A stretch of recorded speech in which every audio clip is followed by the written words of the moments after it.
Junya Ito et Keito Nakamura vont représenter le Stade de Reims en janvier-février lors de la Coupe d'Asie des Nations avec le Japon. Quel temps de jeu peuvent-ils espérer et quel parcours?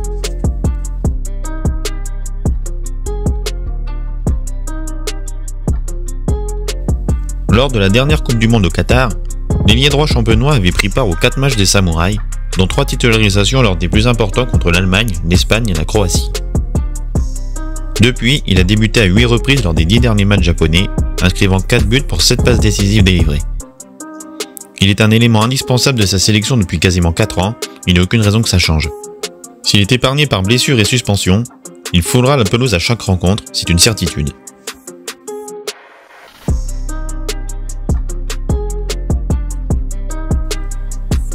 Le pendant d'Ito côté gauche à Reims est un joueur fraîchement débarqué en sélection, le 24 mars 2023 en amical face à l'Uruguay seulement. Depuis, il n'a porté le maillot nippon que durant 151 minutes en l'espace de 3 rencontres, mais a tout de même inscrit la bagatelle de 4 buts. Sa blessure à la cheville contractée au mois d'octobre avec les Samouraïs le contraint à débarquer dans ce groupe sans beaucoup de rythme et donc à le soumettre à une concurrence rude. Il ne devrait pas débuter la compétition dans la peau d'un titulaire, sauf blessure d'un coéquipier, mais sera un coup sûr un impact player que le sélectionneur n'hésitera pas à sortir du banc.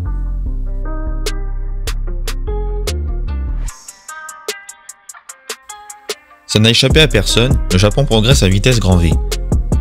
8e de finaliste de la Coupe du Monde 2022, battu au tir au but contre la Croatie seulement, vainqueur en poule de l'Allemagne et l'Espagne, les Samouraïs ont poursuivi dans cette lancée en scorant 28 fois lors des 8 derniers matchs.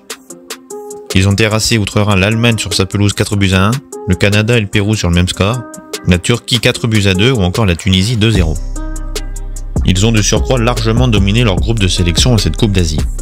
Leur groupe, composé du Vietnam, l'Indonésie et l'Irak, ne devrait pas leur poser de problème. De toutes les nations engagées, le Japon possède le meilleur rang FIFA, le 19e, devant l'Australie 28e et l'Arabie Saoudite 57e.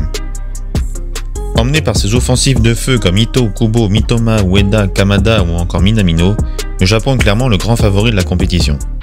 Nos deux Rémois ont de grandes chances d'aller au bout et de prolonger leur séjour, pour leur plus grand bonheur, mais moins pour celui de leur entraîneur au stade, Will Steele.